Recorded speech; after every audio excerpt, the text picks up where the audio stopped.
Esse episódio é apresentado por Ultra Coffee. Performe o seu melhor nos treinos, estudos e trabalho.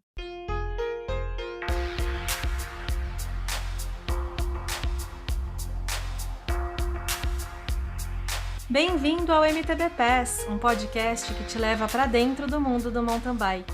Eu sou a Viviane Faveri e a cada 15 dias trago aqui entrevistas com algum personagem do mountain bike mundial. Você que nos acompanha a cada etapa sabe o quanto eu dou valor a começar o esporte cedo, ainda na base. Não só porque isso ajuda para se tornar um grande campeão, isso na verdade é a consequência de um estilo de vida. Porque o esporte ajuda na formação do caráter, no desenvolvimento emocional, na formação de pessoas mais capazes de lidarem com a dureza da vida e suas nuances. Mas alguns, ou muitos, de nós só descobrem a possibilidade de viver o esporte nessa intensidade e de forma integral mais tarde, lá pelos 20 e poucos anos. E quando resolve competir profissionalmente, cai de cara na elite, o que eu carinhosamente chamo de jaula de leões. Esse é o caso da nossa entrevistada de hoje, a mineira Hercília Najara, que eu conheço muito bem nas pistas, mas na verdade eu conheço pouco fora das pistas e estou muito curiosa para saber mais. Bem-vinda, Hercília, obrigada por aceitar o convite de participar do MTB Pass. Oi, Vivi, oi, ouvintes do MTB PES, é um grande prazer estar aqui com vocês, e que bom que eu vou poder ter essa oportunidade de contribuir um pouquinho com a minha história, com a minha trajetória, e mostrar para vocês, falar um pouquinho de como eu cheguei até aqui, né? Onde você está agora? Qual que é a sua rotina? Hoje é seu day off? Ah, quem dera, acho que tem tanto tempo que eu não tenho um day off, que acho que eu nem sei mais o que é isso, eu até me assusto quando eu vejo esporadicamente, muito esporadicamente, um day off na minha planilha. Mas hoje eu estou em Belo Horizonte, eu não sou mineira. Eu ia te perguntar isso. Você é mineira mesmo, não, né? Não sou mineira, e acho que esse é mais um atributo da minha trajetória que faz com que esse momento seja ainda mais especial para mim. Eu nasci em Campos Sales, no Ceará, interior do interior do interior do interior do interior do Ceará. Eu mudei aqui para Belo Horizonte aos 8 anos, então nessa mudança eu vim com os meus pais, os meus irmãos, e a partir daí a gente constituiu, né, a família, a construção da nossa história aqui em Belo Horizonte. Então, atualmente eu moro em Belo Horizonte. Hoje eu já fiz 3 sessões de treinamento, daqui a pouco eu tenho a última. Segunda-feira geralmente é um dia mais tranquilo em termos na rotina do atleta, né? Pelo jeito, na sua não muito, né? 3 treinos no dia, realmente tô curiosa aí para saber o que você fez. Mas falando ainda da sua história, você ainda tem laços com o Ceará? Você ainda tem família lá? Você visita? Como que é? Tenho meus avós, por parte de pai, eles moram lá, alguns tios, né, por parte de mãe e de pai também moram lá, então sempre que eu posso, eu retorno ao Ceará e, de preferência, sempre com a bicicleta. A minha última vez que eu estive lá foi em 2018 e eu tive a oportunidade de levar a bicicleta, treinar por lá, fazer uma ciclo pelo Nordeste, que foi bem bacana. Sempre que eu posso, eu retorno para revê-los, para matar a saudade um pouquinho. Você tá com quantos anos agora? 33. E você começou a pedalar com quantos? Bom, a gente aprende a pedalar com 7 anos, 5, 7 anos ali. Eu também aprendi mais tarde, né? A minha iniciação na bicicleta foi bem tarde. Eu comecei a competir na categoria, eu comecei com dupla aos 25 anos, mas assim, muito for fun, literalmente. Aos 26 eu decidi participar das provas 26, 27 na categoria, né? Que até então era sub-30, mas a gente não tinha tantas oportunidades de prova, porque até então essa não era uma categoria ainda estabelecida nos critérios da CBC, como em algumas provas até hoje não continua não sendo. E aí, aos 29 para 30 anos, eu resolvi disputar provas na elite. Eu vinha de uma trajetória, eu sempre tive a oportunidade de competir a Copa Internacional, né, que a maior parte das etapas acontecem aqui em Minas Gerais. Eu percebi, na verdade, e também muita gente me falava que é como se eu não tivesse mais, claro que com todo respeito às minhas adversárias, mas eu não tinha mais uma disputa direcionada que me fizesse evoluir. Então, me falaram, olha, não dá mais te ver na categoria, você tem que subir para elite e a partir daí você vai literalmente ver onde você está nesse cenário. E aí, Uhum. no momento que eu decidi realmente passar a competir na elite, e é muito complicado você entrar na elite aos 30 anos, é muito complicado você entrar na elite sem ter uma bagagem anterior, né? Porque, igual você falou aí na abertura, eu prezo também pela base, né? Pela construção da base, porque eu realmente acho que o esporte ele tem um poder de engrandecer a vida do sujeito enquanto ser humano. Eu acho que ele é um componente extremamente importante e eu não tive essa oportunidade de ser descoberta lá atrás, né, lá na minha base. Talvez boa parte das minhas conquistas ou até mesmo a atleta que eu sou hoje, talvez seria muito diferente se eu tivesse tido essa oportunidade lá atrás. Você já pedalava antes ou foi o mountain bike que entrou aí perto dos 25? Foi muito engraçado, Vivi, porque, para quem não me conhece, eu sou enfermeira. Acho que atualmente é mais fácil as pessoas entenderem o que uma especialista, uma emergencista, uma alguém que trabalha num centro de terapia intensiva é mais fácil de entender como que é a rotina, né? Especialmente nesse momento de pandemia que a gente vem vivendo. Eu fiz o mestrado em 2012, comecei o mestrado, e eu tinha sempre uma filosofia de vida que eu gostava eu detestava o trânsito, então essa ideia de me manter presa ao trânsito era um problema, e aí eu comecei a deslocar da minha casa até o local onde eu fazia o mestrado, que é na Universidade Federal de Minas Gerais, estava cerca de 15 quilômetros da minha casa, então eu ia e voltava nesse deslocamento. Então, a bicicleta, para mim, entrou como um modal mesmo, de deslocamento, para que eu pudesse, né, de certa maneira também, praticar algum tipo de atividade física. E aí, a partir do momento que eu comecei a competir com um grande amigo meu, eu comecei a incrementar um pouco mais esse deslocamento. Então, eu ia para a faculdade, e a partir daí eu saía de lá, dava uma volta na Lagoa da Pampulha, não sei se você conhece, é um local bem plano que a gente tem aqui, que você consegue desenvolver boa velocidade, você consegue imprimir mesmo uma força ao longo dos quase 19 quilômetros. Então, eu dava uma volta e voltava para minha casa, todo santo dia. Então, indiretamente, eu construí o meu motor aí, Uhum. nesse momento que até então para mim era um momento de válvula de escape. Acho que o esporte para mim antes do momento que eu passei a ser 100% atleta, porque eu não considero que o meu primeiro ano na elite eu era um atleta profissional.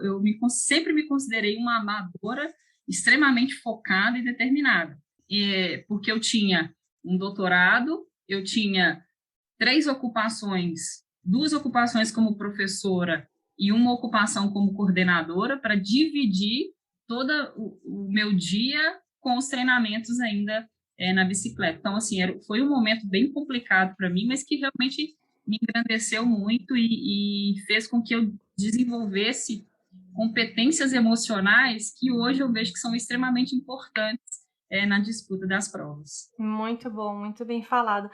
É engraçado, às vezes eu acho que o nosso mapa astral deve ser meio parecido, assim, porque você vai falando as datas, as idades, do que as coisas aconteceram pra você, e assim, eu acho que para mim foi tipo um ano antes, sabe?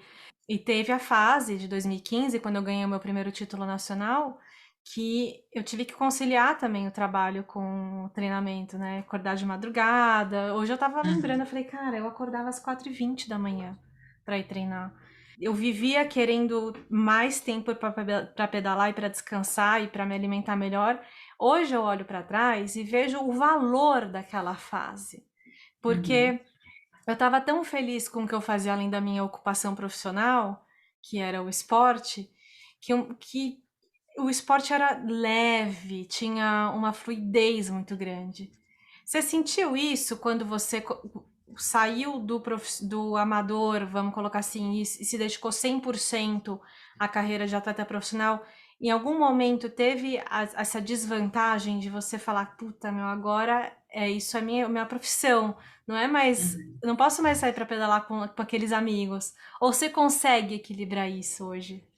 Eu acho que a gente acaba virando um pouco mais seletivo, né, nessa escolha, principalmente porque o treinamento, ele requer muito disso, isso da gente, né? Em 2018 e 2019 foram anos que foi o meu primeiro e meu segundo ano na Elite, foram anos assim, eu compartilho demais com o que você falou, porque foi realmente uma loucura na minha vida. Eu lembro de 2019, a gente teve a oportunidade de competir na Brasil Ride, e aquela Brasil Ride para mim foi surreal, porque a semana que antecedeu, né, a disputa, foi uma semana louca, porque como eu ia ficar uma semana fora de duas universidades, eu tive que pagar todas as horas. Então, assim, eu praticamente essa semana eu dormi 4, 5 horas no máximo, para que eu pudesse conseguir suprir todas as demandas da minha ausência na semana seguinte. E eu lembro que a Brasil Ride acabou no sábado, no domingo eu e a Letícia, a gente decidiu descansar, para o domingo a gente retornar para casa. E eu lembro que eu cheguei em casa no domingo não, né? Já era segunda-feira, já era 1 hora da manhã, e 7h30 da manhã eu tinha que estar dentro da universidade para dar aula. Então, assim, foi um momento muito conturbado na minha vida, mas eu acho que isso tudo engrandeceu demais a construção do que eu sou hoje. Eu sempre fui muito. Eu sempre me cobrei muito, sabe, Vivi? Eu acho que eu sou 880. Ou eu faço de uma maneira que eu vou realmente me orgulhar daquilo que eu fiz, ou se eu ver que eu não consigo manter o nível de qualidade que eu sei que eu posso manter para aquilo, se eu não for atingir isso, eu prefiro nem fazer. Então, desde quando eu entrei na Elite, um dos motivos pelos quais, né, eu acabei atrasando essa entrada foi justamente o momento de eu ainda não achar que eu estava 100% pronta para suprir isso tudo. E eu vejo que eu tive esse peso que você falou, sim. Na verdade, eu vejo quando eu passei a representar uma marca. Não necessariamente o momento que eu virei 100% atleta, né? Porque esse era um grande temor que eu tinha. Porque 2018, 2019, eu representei lojistas aqui de Belo Horizonte. Então, existe uma cobrança, mas que é uma cobrança muito sutil, a partir do momento que você passa a representar uma marca, não que hoje a TSW, né, tenha me cobrado isso, mas eu me cobrei isso, né, porque agora, querendo ou não, eu tenho uma visibilidade maior, eu tenho um grande receio de mídias sociais, porque eu acho que essa exposição, ela me assusta um pouco, então esse foi o grande peso, na verdade, que eu tive, de até que ponto eu quero a minha vida exposta, tanto pessoal quanto profissional, para que eu possa contribuir com a formação ou com a inspiração de outras mulheres, outras pessoas. Então, esse, para mim, foi o grande peso, que é o que eu vejo, assim, que talvez tenha sido o momento que me balançou mais, assim, nessa tomada de decisão. E voltando um pouco antes, eu queria saber seu background esportivo. Você tem uma habilidade técnica muito boa, uma facilidade de absorver toda a questão de coordenação motora da bicicleta. Isso veio de onde? Olha, uma seguidora me perguntou exatamente isso hoje. E assim, eu fiquei olhando para a pergunta dela e eu falava assim, cara, eu nunca fiz aulinha de mountain bike. Esse é um problema. De onde que veio isso? E aí eu comecei a tentar trazer algo do meu passado que talvez tenha influenciado nesse domínio todo que eu tenho realmente na bicicleta, principalmente nos trechos mais técnicos. E na época que eu fazia o mestrado, na UFMG, eu fazia o curso de línguas de francês. E aí toda terça e Opa! quinta, Você fala pois é, francês? um pouquinho. Nossa, que legal! E aí toda terça e quinta eu tinha aula de francês e a aula acabava por volta de 5h30, 6 horas da tarde. E aí lá no UFMG sempre teve uma festinha, que era uma reunião dos alunos num espaço aberto, que eles chamavam de Natora. Natora porque era proibido e aí eles faziam mesmo assim. E aí eu comecei a puxar um treino dentro da Universidade Federal, que tem um percurso talvez muito parecido com o Semucan, né, em São Paulo, que é um circuitinho.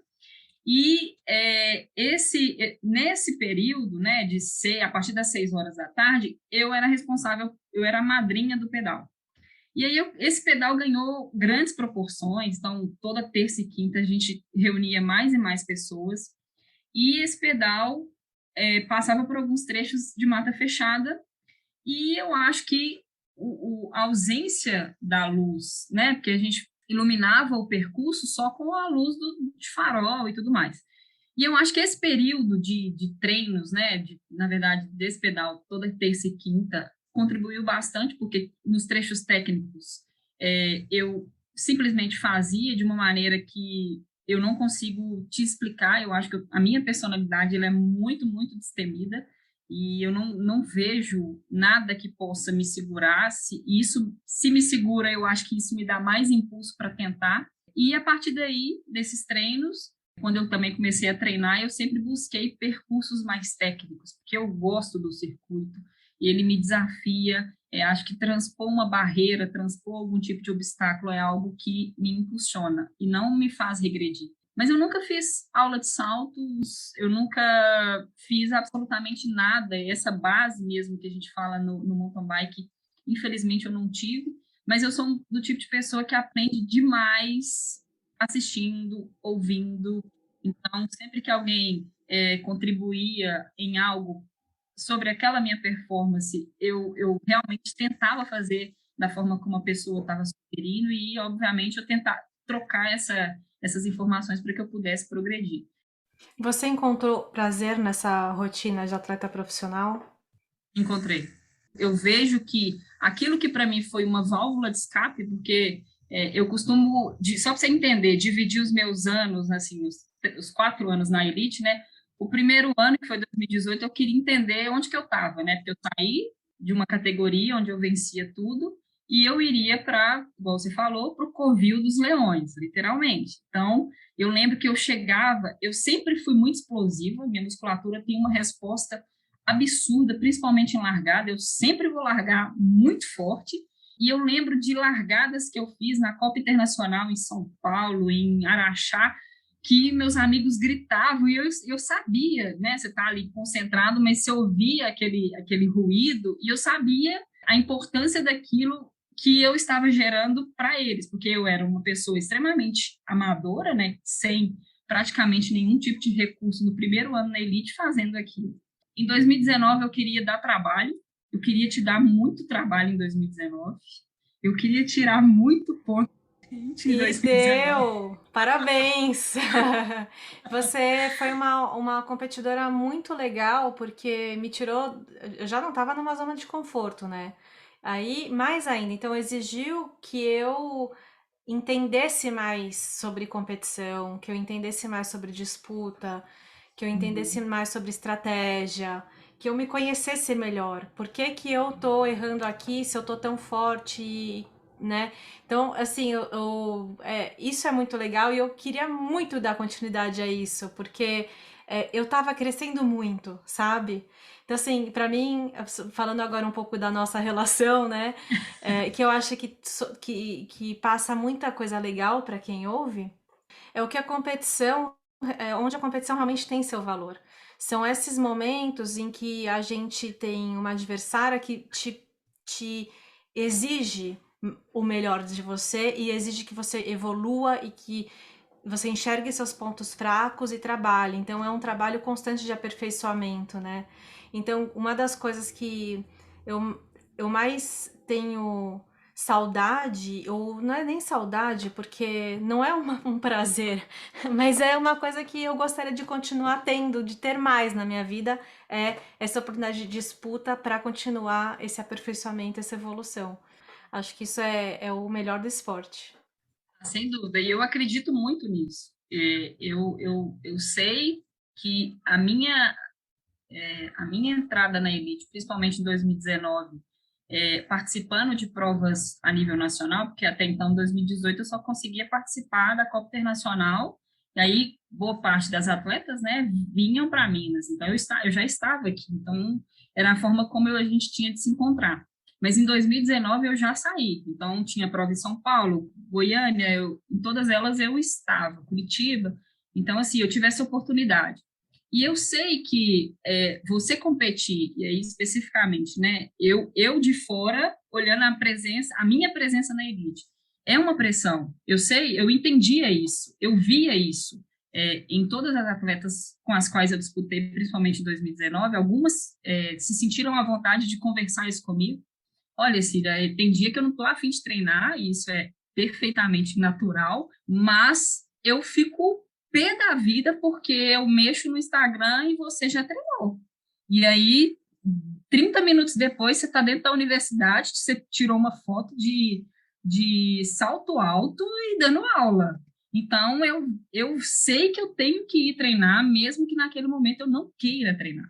Então, assim, esse foi um fato que algumas me relataram. Eu sei que diretamente eu exerci essa pressão para muitas, e eu acho que esse é o bacana do esporte, sabe? Porque não adianta você viver, estar no auge da sua performance, né, e ganhar tudo, se essa zona de conforto não te faz evoluir. Então, que bom que a gente possa, né, que nós tenhamos mais atletas que possam provocar isso na gente. Então, assim, ano passado, que foi um ano muito bom para mim, porque eu consegui perceber as necessidades do meu corpo, porque nos meus anos anteriores, como eu trabalhava, eu não tinha oportunidade de recuperação, eu não tinha tempo para me preparar, pensar num fortalecimento, ou ter tempo de simplesmente sentar no sofá ou colocar as pernas para cima, nem que fossem por 10, 15, 20 minutos. Eu não tinha isso. Não era algo que fazia parte do meu dia a dia.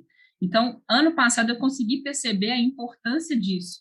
E aí eu passei, talvez eu demorei um pouco mais, porque as nossas datas, né, de entrada e o tanto que cada uma competiu, elas não coincidem, mas eu passei, principalmente ano passado, a ser mais estratégica. Então, hoje se eu for disputar com a Viviane, eu já sei todos os pontos fracos da Viviane e eu já sei todos os pontos positivos da Viviane. Então, eu sei a hora de atacar, eu sei a hora que eu posso sugar essa energia do ponto positivo da Viviane. Então, eu acho que hoje eu consigo ter uma visão mais global do esporte, muito pelas experiências que também você me deu. Então, assim, eu via que no início a gente tinha uma disputa bem direta e foi legal. Eu lembro de um fato que dois momentos que você veio conversar comigo. Um, acho que foi na Taça Brasil de Mairiporã, que choveu.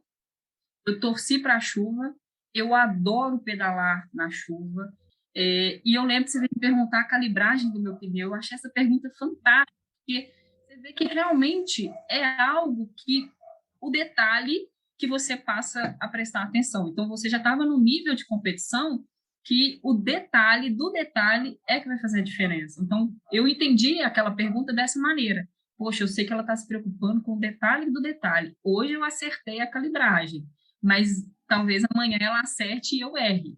E um outro momento que foi lá na Copa Internacional de Petrópolis, que teve, acho que uma ultrapassagem que a gente estava em disputa, e eu te ultrapassei, acho que foi numa parte tinha muito musgo, passava nas raízes, e você... Ah, eu lembro. E eu fui Nossa, direto.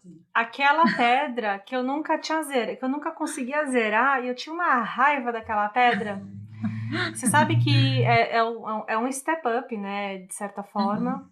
Eu trabalhei muito isso nos últimos 2 anos, porque era um ponto fraco meu fazer esse tipo de ultrapassagem. E hoje já é outra situação, outra facilidade, mas na época eu fiquei chocada. Eu falei, cara, ela pedala muito, você mandou ver ali e eu tenho uma habilidade técnica muito boa em certos pontos, mas esse era um ponto fraco. Exatamente. Então, assim, eu acho que essa pressão, direta ou indiretamente, te faz evoluir, me faz evoluir. Hoje eu tenho adversárias na elite feminina que cada uma delas me provoca algum tipo de evolução, porque eu sei que para disputar com cada uma delas eu tenho que ou minimizar aquilo que seria, né, para tentar acompanhá-las, ou maximizar aquilo que eu tenho de ponto positivo para que eu consiga, nesse ponto, tirar ou colocar, na verdade, mais tempo em cima delas. Então, assim, essa análise do esporte, eu acho... Ah, muito, muito legal. Só que tô me sentindo um alvo aqui e tô sentindo que eu fui ameaçada. Se eu voltar pro esporte, eu tô ferrada, porque você já me conhece de cabo a rabo. Então é melhor eu nem voltar, deixar quieto. Aí não vou te dar o luxo dessas vitórias. Que tal? Não, muito pelo contrário, eu acho que você vai ser super bem-vindo. A disputa da equipe feminina mudou bastante, isso eu tenho a te dizer. Então, eu acho que é mais uma pessoa para contribuir aí com o nosso esporte. Que legal. Eu tô brincando, lógico. Eu queria voltar um pouco de novo à infância, porque assim, quando eu perguntei de onde veio isso, essa habilidade técnica, estudos e muita pesquisa que eu tenho feito sobre o esporte para crianças, e qual é a hora certa de focar em um esporte, que na verdade demora para você estar pronto. A hora para realmente focar só no mountain bike ou no ciclismo é mais velho, né? Não é antes dos 10, 11, 12, 13 anos, com certeza. E a criança precisa brincar, precisa se movimentar, precisa de estímulo, precisa da atenção do adulto ali e ambiente para isso.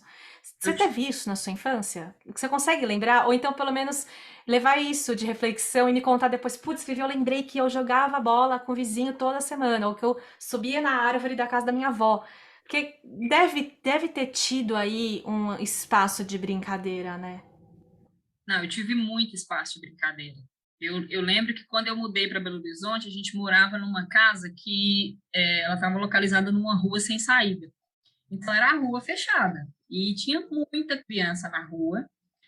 Eu tenho 2 irmãos, eu sou a do meio, e boa parte das crianças da rua eram meninos e meninos da minha idade. Então, assim, brincar de boneca para mim nunca foi realidade. Eu acho que eu nunca tive, assim, mulheres com quem eu pudesse compartilhar esse momento. Eu só tinha homens, principalmente o meu irmão mais velho, a nossa diferença é pequena, 2 anos, 2 anos e pouquinho. Então, todas as brincadeiras que ele estava, eu estava, automaticamente. Então, assim, e eu não aceitava, nunca aceitei, na verdade, ser tratada como, você é menina. Não, isso para mim nunca foi algo limitador.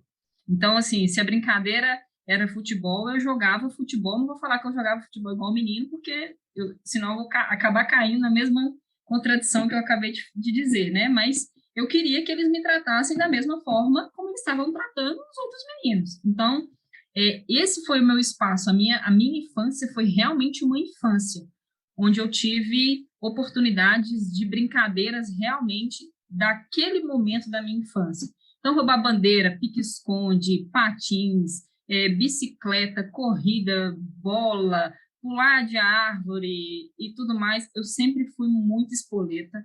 Minha mãe fala que não deram praticamente nenhum trabalho no nível que eu dei, porque eu sempre fui muito assim, nada me segura, nada me prende. Esse negócio, essa super proteção que é natural, eu entendo isso, que as mães têm com as meninas, eu não gostava, nunca gostei disso.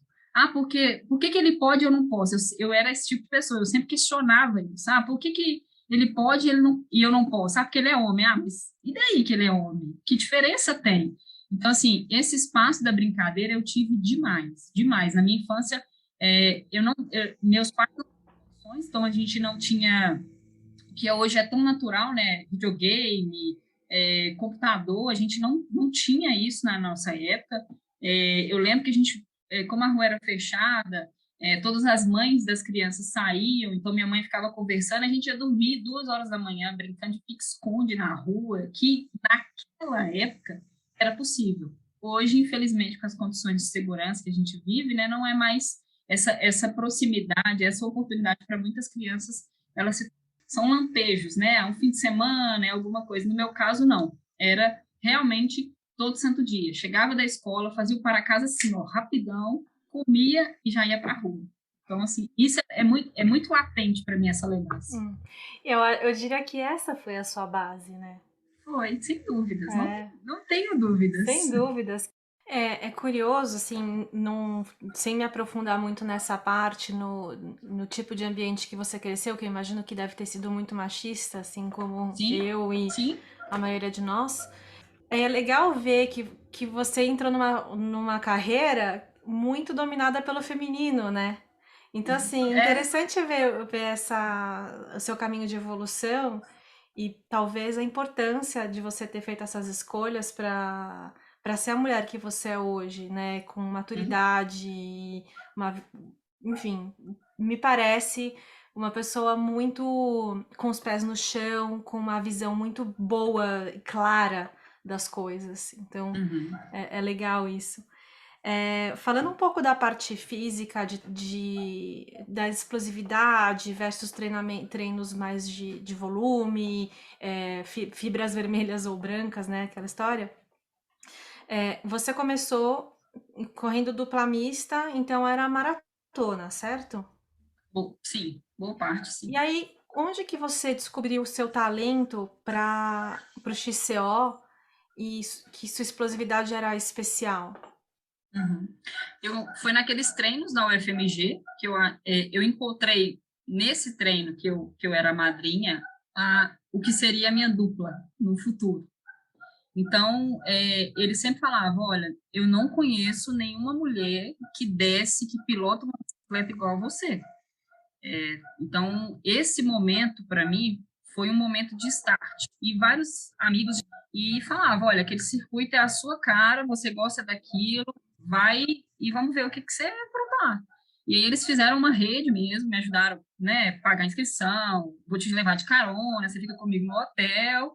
E aí eu fui competir em Araxá. Naquele momento eu me encontrei literalmente nas competições de circuito. Uhum, Maratona, eu acho que eu demorei muito tempo para desenvolver o mental na maratona. Eu acho que talvez o fator mais importante na competição de maratona, na minha opinião, é o mental. No XCO, claro que é muito importante, mas eu acho que como você vai mudando o foco o tempo inteiro, né, para as dificuldades na pista, você sempre tem algo o que fazer, o que pensar. E na maratona é tudo muito, na minha opinião, muito comum, é muito parecido, o cenário não muda muito. Se você está dentro de um pelotão, você tá a roda traseira e aqui dali é 20, é 30, é 40 quilômetros naquela forma. Então, eu demorei um pouco para desenvolver esse mental. No circuito, não. Aí volta naquela história, né? Eu via o obstáculo, assim, eu quero passar o mais rápido possível. E eu era daquelas que computava. Então, tipo assim, acho que o Strava, né? Você que é como é que chama? embaixadora. Computadora, foi uma ferramenta muito importante para mim. Não para que eu pudesse me comparar com outras pessoas, porque eu sempre detestei, vou abrir para todo mundo saber que eu tenho como. Não, eu nunca gostei disso, mas eu gostava de ver os meus tempos. Então, assim, era uma competição pessoal. E eu vejo que hoje, boa parte dos cons que eu tenho lá atrás, eu não consigo bater mesmo com a minha estrutura física e a construção do meu motor hoje, porque eu acho que aquele momento, aí tem várias variáveis, né? Mas eu gosto muito dessa disputa no XCO, porque eu vejo que depende muito do piloto. E aí, Uhum. como eu sei que depende muito de mim, é algo que me faz querer melhorar sempre. Então, acho que foi por esse motivo que eu me encontrei mesmo no XCO. A maratona ela exige menos pilotagem e muito mais estratégia e Uhum, motor também, né? Não dá para concordo. negar. O motor é fundamental, aguentar ali a pancada, conseguir largar forte, mas você tem muito mais tempo para as tomadas de decisão, né? Bom, a gente está chegando no final, na verdade, mas eu não queria terminar antes de te perguntar quais são os seus planos futuros, o que a gente espera para 2022, se você está animada para a Copa do Mundo de Petrópolis. Vai ser sua primeira Copa do Mundo, né? Vai ser minha primeira oportunidade de uma Copa do Mundo. E eu tô animada para te ver e disputar uma corrida fora do Brasil. Quando que vai ser isso?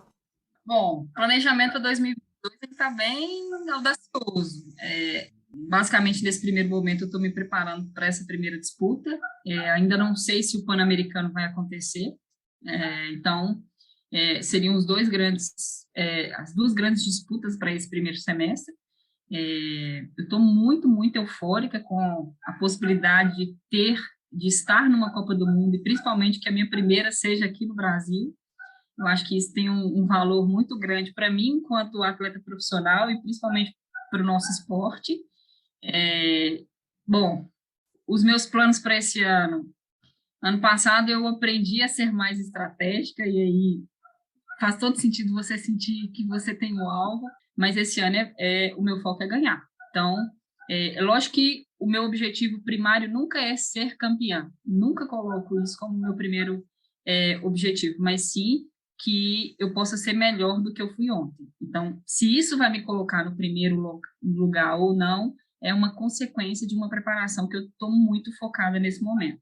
Então, eu quero sim, além de dar muito trabalho, eu quero ser o alvo de todas as minhas adversárias esse ano, só que de uma maneira mais intensa. Eu sei que no XCC, por ser muito explosiva, eu já tenho esse respeito, já vejo que minhas adversárias ficam observando quais serão os meus passos, justamente por ter essa capacidade de explodir, voltar e explodir de novo sem que isso tenha uma quebra grande em todo o contexto da prova, né? Então, eu quero realmente construir um patamar de performance muito melhor do que eu tive no ano passado. Esse é o grande objetivo para o ano. Tem algum ponto, assim, ano passado foi estratégico, tem algum ponto que esse ano você está trabalhando mais, algum tipo de capacidade?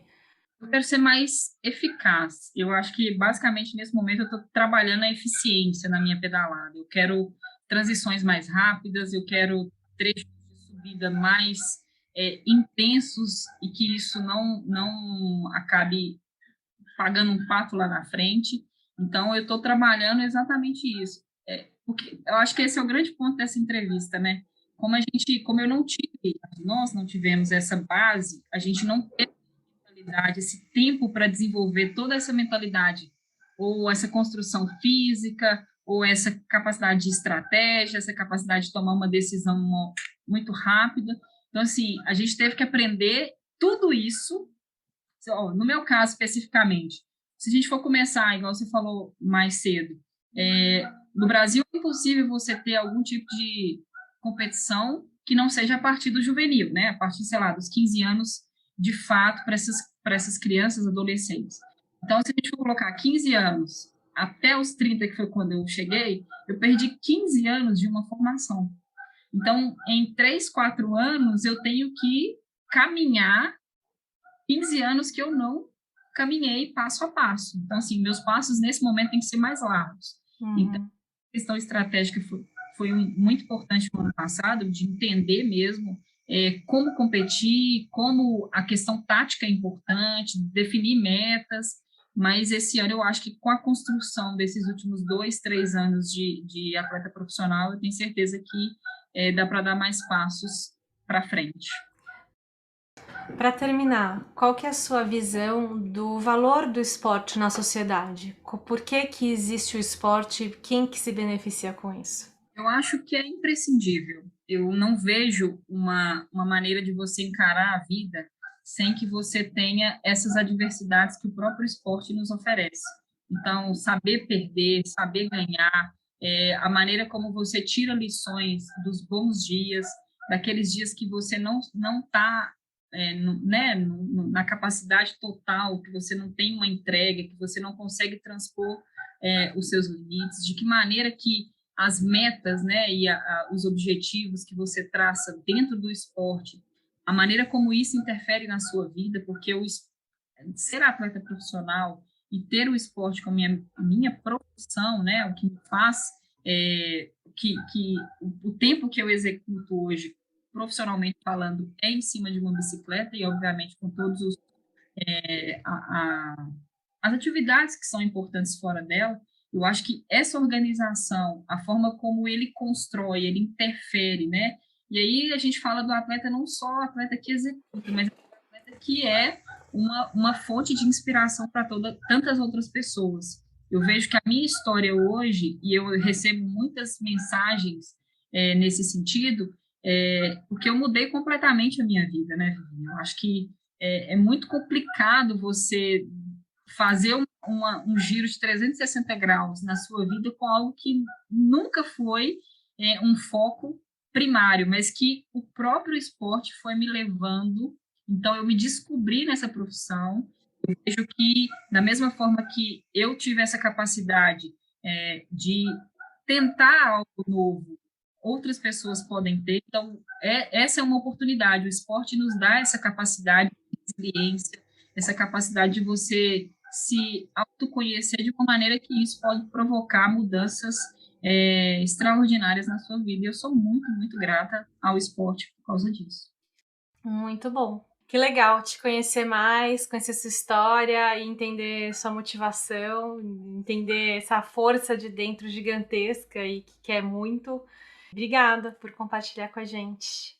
E eu espero te ver de volta aqui no MTV PES para contar mais histórias, alguma viagem, alguma Copa do Mundo, novas experiências em cima da bike aí pelo mundo.